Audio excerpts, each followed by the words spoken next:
नमस्कार, मैं हूं डॉक्टर गौतम पांडे और आप देख रहे हैं जीपीएन बिहार सच्ची बात सटीक विश्लेषण। दोस्तों, जरा कल्पना कीजिए, आप कॉलेज में पढ़ रहे हैं, क्लास, नोट्स, दोस्त सब कुछ बिल्कुल ठीक चल रहा है। तभी अचानक एक दिन आपको बुलाया जाता है और कहा जाता है कि आप पर भेदभाव का आरोप है। आप चौंक जाते हैं और कहते हैं, मैंने तो कुछ किया ही नहीं। लेकिन जवाब मिलता है 15 दिन में रिपोर्ट बनेगी और आपका करियर सवालों में। जी हाँ दोस्तों, यूजीसी का नया 2026 का समता विनियम यही कहता है और आजकल इसी पर बवाल मचा हुआ है। सुप्रीम कोर्ट में पीआईएल दाखिल हो चुकी है और सोशल मीडिया कह रहा है ये तो एससी एसटी एक्ट 2.0 है। आज अगले 10 मिनट में बिना घुमा फिरा के समझते हैं कि यह कानून क्या है, इसके फायदे क्या हैं और इसके नुकसान क्या हो सकते हैं। जनवरी 2026 में यूजीसी ने उच्च शिक्षा में समता संवर्धन विनियम नोटिफाई किया। अब ध्यान देने वाली बात यह है कि 2012 के पुराने नियम सिर्फ एससी एसटी तक सीमित थे, लेकिन 2026 के नियमों में ओबीसी और दिव्यांग वर्ग को भी जोड़ दिया गया है। अब हर यूनिवर्सिटी में दो चीजें अनिवार्य होंगी, ईओसी यानी इक्विटी एंड अपॉर्चुनिटी सेंटर और समता समिति। इन समितियों की बनावट देखिए, इसमें प्राचार्य, चेयरमैन और ज्यादातर आरक्षित वर्गों का दबदबा रहेगा। और इस ईओसी की पावर भी देख लीजिए, 24/7 हेल्पलाइन होगी, साल में कम से कम 2 बैठकें होगी और किसी भी शिकायत पर 15 दिन में फैसला देना ही होगा। इतना तो किसी सरकारी दफ्तर या कोर्ट में भी नहीं होता, जहां आपके करियर का फैसला महज 15 दिनों में कर दिया जाए। और अगर संस्थान ने सही कार्रवाई नहीं की तो संस्थान की यूजीसी फंडिंग काट दी जाएगी, कोर्स बंद हो जाएंगे, यहां तक कि मान्यता तक रद्द हो सकती है। फिर उसमें पढ़ने वाले सभी छात्र छात्राएं अपने अपने घर। ठीक है, ऐसा होना चाहिए क्योंकि शैक्षणिक संस्थान में फैसला जल्दी होना जरूरी है। लेकिन सबसे बड़ा सवाल, झूठी शिकायत करने पर क्या सजा होगी? अगर किसी ने किसी से नोट्स मांगे और उसने नहीं दिए तो तुरंत शिकायत हो सकती है कि मेरे साथ भेदभाव हुआ। अगले को 15 दिन में संस्थान से बाहर कर दिया जाएगा। लेकिन जांच के बाद अगर वह शिकायत गलत साबित हुई तो शिकायत करने वालों पर क्या कार्रवाई होगी?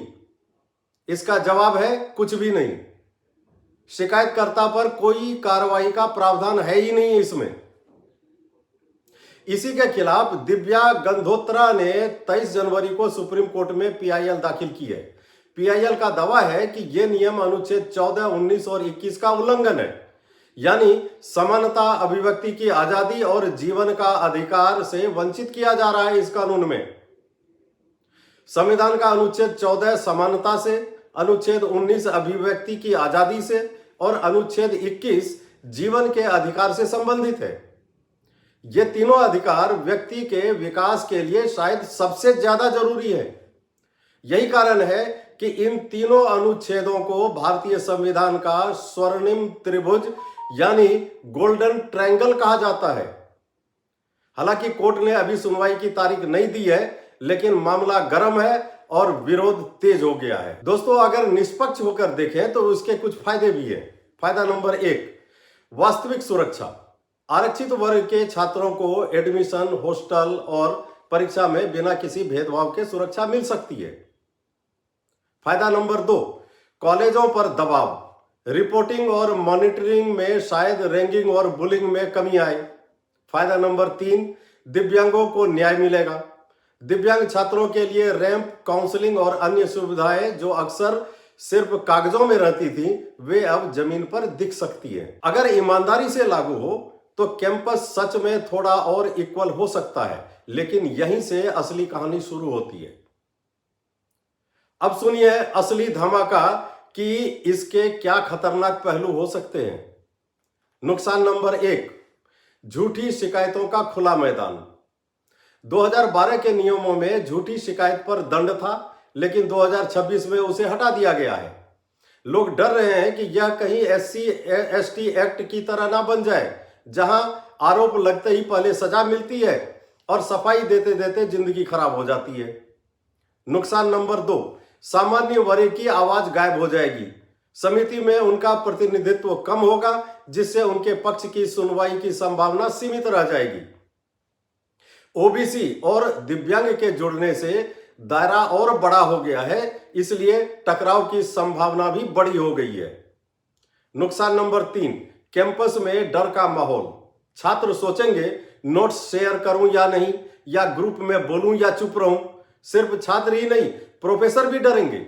मार्क्स कम दिए तो कहीं उन पर भेदभाव का आरोप न लग जाए। सोशल मीडिया पर तो यूजीसी रोल बैक ट्रेंड कर रहा है और लोग इसे जनरल कैटेगरी का कत्लेआम तक कह रहे हैं। नुकसान नंबर 4, संस्थानों की मजबूरी। एक छोटी सी शिकायत पर फंडिंग कटने के डर से प्राचार्य हमेशा उसी का पक्ष लेंगे जिससे यूजीसी नाराज ना हो, चाहे शिकायत सही हो या गलत, उसे क्या है।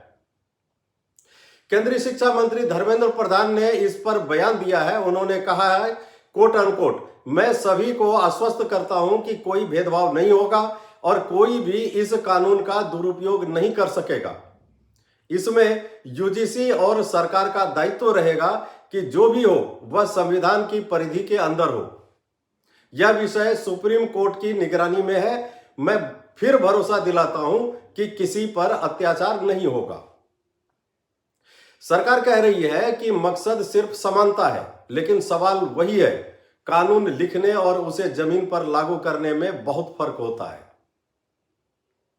तो दोस्तों, यूजीसी के नए नियम के इरादे अच्छे हो सकते हैं, लेकिन इसका डिजाइन काफी चुनौतीपूर्ण है। एक तरफ भेदभाव रोकने की कोशिश है, तो दूसरी तरफ डर, दुरुपयोग और रिवर्स डिस्क्रिमिनेशन का खतरा। अब फैसला आपका है, क्या यह समता है या सामान्य वर्ग का सफाया?